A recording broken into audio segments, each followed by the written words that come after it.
नमस्कार, अमर उजाला के लिए मैं खुशी रावत।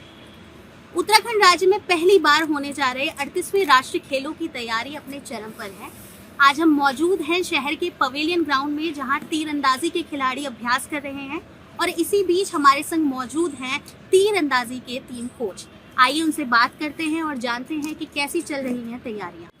नमस्कार सर, स्वागत है आपका हमारे चैनल पे। सर, आपका नाम? मेरा नाम मीम गुरु। सर, कहाँ से हैं आप? मैं मेघालय शिलोंग से बिलोंग करता हूँ। सर, आप जो तीरंदाजी की 3 कैटेगरी हमें सर ने बताई, उसमें आप सर किस कैटेगरी के कोच हैं? Recurve category. Recurve category. Sir, recurve के बारे में हमें थोड़ा बताइए विस्तार से कि क्या होता है, कैसे खेला जाता है? रिकर्व इवेंट ऐसा इवेंट है जो कि ओलंपिक का इवेंट है, जिसमें मतलब नीचे से एक इंटरनेशनल से टिल ओलंपिक तक इसका इवेंट होता है। जी। और ये रिकर्व इसीलिए है कि ये एक रिकर्व का सेब होता है इस बो का भी, जी। इसलिए इसको रिकर्व होता है। सर, आप इंडियन टीम के लिए भी कोच रहे और आपके जो शिष्य हैं वो टोक्यो ओलंपिक में खेले, तो उस दौरान का एक्सपीरियंस आप हमारे संग शेयर कीजिए सर। देखो, बहुत सारे इवेंट्स होता है, बहुत सारे टफनेस कंपटीशन होता है। रिकर्व ऐसा इवेंट है जो ओलंपिक में होने के कारण जितना भी ओलंपियन लोग होता है वहाँ पे रिप्रेजेंट करना आता है एज अ कंट्री से अपना मेडल विनिंग के लिए। बट हम लोगों का जो ओलंपिक का इवेंट ओलंपिक में जब था तो हमारे बहुत अच्छे आर्चर्स थे। वो आपने अपना बेस्ट एफर्ट लगाया, but it's a bless of God है कि जितना ज़रूरत है उतना हम लोग को मिला। बट लेकिन हम लोग ने फिर ये कंटिन्यूसली रखा है कि अब अपकमिंग जो भी ओलंपिक है वो उसमें हम लोग अच्छे भाग ले और मेडल विनिंग करें। सर, जो आर्चरी है अपने आप में, मतलब अब पहले जो है मतलब मेन स्ट्रीम में उस तरीके से नहीं रहा, अब बीते कुछ सालों में आ गया है। तो आर्चरी में जो बतौर जैसे हम देखते हैं कि आईपीएल है, बहुत ही सर मेन स्ट्रीम स्पोर्ट्स उस तरीके से क्रिकेट देखा जाता है। अब बैडमिंटन भी उस तरीके से फ्लरिश होने लगा है, लेकिन आर्चरी में जो है हमारे यूथ के लिए क्या करियर है और क्या संभावनाएं हैं, उस पर अगर आप थोड़ी बात करें तो। मैं रिकर्व आर्चरी के लिए यूथ के लिए मैं ये बोलना चाहता हूँ कि बहुत अपॉर्चुनिटी है इस इवेंट में मेडल जीतने का। फर्स्ट सेकेंड थिंग, जो हमारे कंट्री में जो यूथ लोग आज का डेट में आर्चरी कर रहे हैं, बहुत ही हुनर टैलेंटेड लोग हैं। सिर्फ हम लोगों को एक इंफ्रास्ट्रक्चर, वेल इंफ्रास्ट्रक्चर की तरह एक मतलब जगह हो और वो बेस्ट कोचेस को अप्लाई करे, तो हमारे जो हार्ड वर्किंग का कोई इशू नहीं है। सिर्फ इंफ्रास्ट्रक्चर की और प्रोवाइडिंग की, गवर्नमेंट की फैसिलिटीज़ की ही थोड़ा सा लगता है, पर गवर्नमेंट प्रोवाइड सारे टूर्नामेंट में करते हैं। ओनली द इंफ्रास्ट्रक्चरिंग और प्लानिंग एक होता है कि गोल सेट करना होता है। उस गोल सेट के बेसिस पे अगर हम अगला 4 साल 8 साल के लिए अभी से हम तैयार करेंगे तो ओलंपिक का मेडल बहुत ही आसान और बहुत ही नज़दीक है, ऐसा मेरे को महसूस लगता है। भारत में जो यूथ है वो बहुत टैलेंटेड है। बहुत टैलेंट है। सर, सबसे ज़्यादा जो है दिक्कतें, जब हम बतौर स्पोर्ट्स पर्सन, जैसे आप भी रहे हैं और आपके स्टूडेंट्स भी हैं, तो एज अ स्पोर्ट्स पर्सन सबसे ज़्यादा जो आर्चरी में सबसे चैलेंजिंग आपको पॉइंट लगता है कि इस पॉइंट में थोड़ा मेंटली आदमी या फिजिकली परेशान होता है, तो उस पॉइंट पर थोड़ी बात करें। मेनली चैलेंजिंग जो हमारी स्पोर्ट्स है वो टेक्निकल स्पोर्ट्स है, तो ये यहाँ पे मेनली चैलेंजिंग हम लोगों को सबसे बड़ा इशू होता है इक्विपमेंट के बेसिस पे। जी। क्योंकि अगर हम ग्रास रूट से हम लोग बेस्ट इक्विपमेंट देंगे तो अपकमिंग जनरेशन, अपकमिंग इक्विपमेंट के लिए हम लोगों को थोड़ा सा क्या करना पड़ता है कि बाकी कंट्री अपग्रेडेड और लेटेस्ट इक्विपमेंट यूज़ करते हैं, तो हम लोग को उनका यूज़ करने के बाद फिर हमारे पास आता है। मतलब काफ़ी टाइम लगता है उस चीज़ को फिर हम लोग को यूज़ करने के बाद उसको सेटल करना, उसको हैंडल करना, इसलिए उस चीज़ में थोड़ा सा लैकिंग है। अदरवाइज़ जो इक्विपमेंट आता तो है, बट लेट होने के कारण वो हम लोग थोड़ा पीछे हो जाता है। बाकी कोई बड़ा ऐसा कोई इशू नहीं है। सर, इस लैगिंग का मेन रीज़न क्या है? क्योंकि जैसे स्पोर्ट्स बहुत प्रभावित होता है इससे। yes. तो हमारे पास बहुत ही अल्टीमेट टैलेंट है, हम यंगिस्तान कहते हैं इंडिया को, और बहुत बड़ा यूथ है जो हमारे पास, लेकिन ये जो इक्विपमेंट की आप कमी बता रहे हैं या जो लैगिंग बता रहे हैं, इसका मेन रीज़न क्या रहता है और इसे रिकवर कैसे किया जा सकता है? मेन लैकिंग ये है कि क्योंकि हमारे पे उस चीज़ का इंफ्रास्ट्रक्चर हम लोग मेड बाय अदर कंट्रीज़ है। जी। उनके जो भी इक्विपमेंट है, प्रोडक्ट वहीं बनता है, तो उनके अपने hand to hand and the world shop में हर जगह मिल जाता है। जी तो हमारे यहाँ पे मैन्युफैक्चरिंग नहीं होता है इस चीज़ का, जी तो जिस कारण से हम उनको बाय एक्सपोर्ट क्या बोला इंपोर्ट एक्सपोर्ट के थ्रू मंगाना पड़ता है, जी और वो भी लीगली हिसाब से मंगाना पड़ता है। तो आते आते वो टाइम लगता है। जी तो मेन पार्ट जो लेकिंग लगता है मेरे को कि मैन्युफैक्चरिंग। जी अगर ये चीज़ हमारे कंट्री में मैन्युफैक्चरिंग शुरू हो जाएगा तो एक तो चीपेस्ट हो जाएगा, और एक तो फिर हैंड टू हैंड हमको जब चाहिए तब मिल जाएगा। तो लेकिन है इक्विपमेंट मैन्युफैक्चरिंग। और सर जब आप अपने स्पोर्ट्स करियर के दौरान रहे, तो जैसे आर्चरी आपने स्पोर्ट चूज किया हाँ है, जी। तो इसका रीजन मतलब कि ये क्या, जैसे क्या आपको फैसिनेट किया आर्चरी के बारे में, अगर आप ये शेयर कर सकें हमारे दर्शकों के साथ। जब आर्चरी हम शुरू किया था तो उस टाइम तो ऐसा था कि हम तो एक लकड़ी लेके चलते थे और 3 बांस के धनुष और तीर लेके चलते थे। तो उस टाइम पे उतना हम लोग अपग्रेड का मौका इसलिए नहीं मिला क्योंकि पूरा कंट्री में एकदम मिनिमम आर्चरी होते थे, रिसोर्सेज कम थे और उनके टेक्निकल पार्ट्स को हम लोग जानते नहीं थे। जो जानते थे तो अपने जगह पे थे वो जी। लोग। तो ऑल ओवर इंडिया तो बहुत सारे बड़ा कंट्री है, जी तो सिर्फ 2-4 स्टेट पे ये आर्चरी मोस्टली होता था, जैसा कि वेस्ट बंगाल में, महाराष्ट्र में, और कुछ नॉर्थ ईस्ट स्टेट में और राजस्थान में। ये 3-4-5 ही स्टेट में होते थे। तो उन लोगों के पास रिसोर्स कम भी थे, लेकिन एक्सपर्ट लोग थे और वो लोग पार्टिसिपेट करते थे। नमस्कार सर, स्वागत है आपका हमारे चैनल पर। धन्यवाद। सर आपका नाम?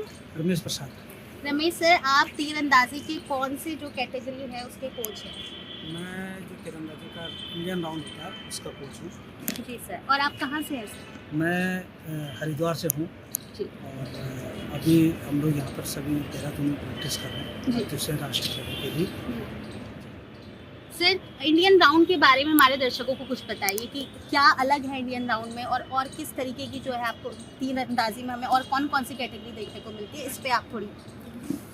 इंडियन राउंड बेसिकली क्या होता है, नेशनल और नेशनल गेम तक ही होता है। जैसे आपका रिकर्व ओलंपिक तक है, कंपाउंड आपका एशियन चैम्पियनशिप और वर्ल्ड कप तक है। तो इंडियन राउंड सिर्फ नेशनल और नेशनल गेम्स तक है। इंडियन राउंड का ये जो नेशनल गेम्स होने जा रहा है, ये सबसे बड़ा इवेंट है। और इसका सबसे बड़ी ये चीज़ होती है कि हम जैसे देहरादून में ही मैच होने वाले हैं और हम लोग देहरादून में ही प्रैक्टिस कर रहे हैं। इंडियन राउंड के अंदर क्लाइमेट का बहुत बड़ा असर होता है, बम्बू का धनुष होता है। तो इसका आने वाले टाइम में या आने वाले मैच में हमारे को अच्छा बेनिफिट मिलेगा। सर, अब जो तापमान है या जो टेम्परेचर है, मौसम है, इसका असर जो है इंडियन राउंड के खेल पे किस तरीके से उसे प्रभावित करता है? इसका ऐसा होता है मैम, अगर सपोज हम लोग किसी ठंडे इलाके में प्रैक्टिस कर रहे हैं और हम लोग गर्म इलाके में चले गए, तो ये बांस का है, इसमें लचकपन आ जाती है, तो इसका एरो जैसे अप डाउन का इफेक्ट पड़ जाता है। सर, अभी जो है आपके अंडर कौन कौन बच्चे, मतलब कितने बच्चे टोटल प्रैक्टिस कर रहे हैं और कैसी तैयारियां चल रही हैं? मेरे पास अभी इंडियन राउंड के 6 बॉयज़ और 6 गर्ल्स प्रैक्टिस कर रहे हैं और हमारी तैयारी बहुत अच्छे तरीके से चल रही है। नमस्कार सर, स्वागत है आपका हमारे चैनल पर। नमस्कार मैम, सर आपका नाम? मैं सचिन वैद्वान, मैं यूपी बागपत से हूँ। और सर आप कौन सी कैटेगरी के कोच हैं इसमें? मैम कंपाउंड कैटेगरी का कोच हूँ। सर, कितने साल से आप ट्रेनिंग दे रहे हैं, और इससे पहले आपका बतौर स्पोर्ट्समैन आपका कैसा एक्सपीरियंस रहा है राष्ट्रीय खेलों को लेकर? अच्छा रहा मैम, मैं राष्ट्रीय खेल तो खेल नहीं पाया, लेकिन मेरा एज ए कोच ये 4th नेशनल गेम्स होगा। नेशनल खेला हूँ मैं 6 बार, यूपी से रिप्रेजेंट किया मैंने। और हमारी उत्तराखंड टीम कंपाउंड बॉयज़ की अच्छी है। हम गुजरात में भी क्वालिफाई किया था, वहाँ 4th रैंक रहे, गोवा में हम 5th रैंक रहे, और अब इंक्रीज करने का पूरा एफर्ट लगा रहे हैं। सर, जो कंपाउंड कैटेगरी है आर्चरी की, उसके बारे में आप थोड़ा हमारे दर्शकों को बताइए। कंपाउंड ना मैम, मतलब इसमें ना ऊपर 2 कैंप चलते हैं। इसका एक्यूरेसी भी 95% आप समझ सकते हो, और ये ओलंपिक में तो है नहीं, बाकी national Asian games, world championship, हर टूर्नामेंट में ओलंपिक के अलावा हर जगह खेलते हैं कंपाउंड से। और अभी करंटली अगर हम पोजीशन देखें, हमारे महाराष्ट्र के 2 archer Aditi Gopichand Swami currently world champion हैं, जी जी। Ojas Deotale currently world champion है, और हमारी कंपाउंड कैटेगरी में वर्ल्ड में टीम इवेंट में नंबर 1 रैंक जी sir. On the time. Sir, आप बतौर कोच, आपको सबसे ज़्यादा चैलेंजिंग, जब आप ट्रेनिंग दे रहे हैं, तो सबसे ज़्यादा चैलेंजेस आपको किस तरीके से, मतलब कौन से ऐसे चैलेंजेस हैं जो आपके लिए सबसे ज़्यादा डिफिकल्ट हो जाते हैं कि यहाँ पर जो है डील करना थोड़ा मतलब मुश्किल है? नहीं देखो मैम, हमारा गेम क्या है ना, कॉन्सिस्टेंसी का है, जी माइंडली गेम है प्रॉपर। जी अगर खिलाड़ी थोड़ा सा भी अग्रेसिव होगा तो मतलब वो अपने एम से भटक जाएगा। जी तो हर टाइम खिलाड़ियों को रिलैक्स रखना, चैलेंजिंग बहुत है, वेदर कंडीशन भी बहुत अहम होता है क्योंकि हमारे इवेंट होता है आउटडोर, विंड चले बारिश आ जाए तो थोड़ा डिस्टर्बेंस पैदा होता है, वो चैलेंज हमारे लिए सबसे टफ होता है। जी बाकी तैयारी अच्छी है, हम्म। टीम अच्छा कर रही है।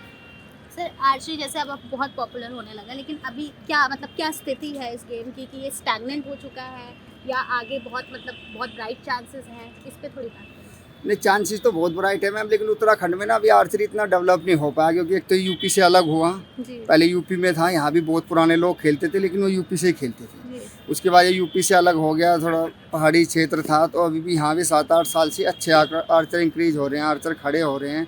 अभी मुझे समझ लो कि उत्तराखंड आर्चरी के लिए भी ग्रोथिंग स्टेट है, जी यहाँ आर्चरी धीरे धीरे डेवलप हो रही है। आने वाले सालों में उत्तराखंड भी आर्चरी में अपना एक अच्छा प्लेटफॉर्म तैयार करेगा।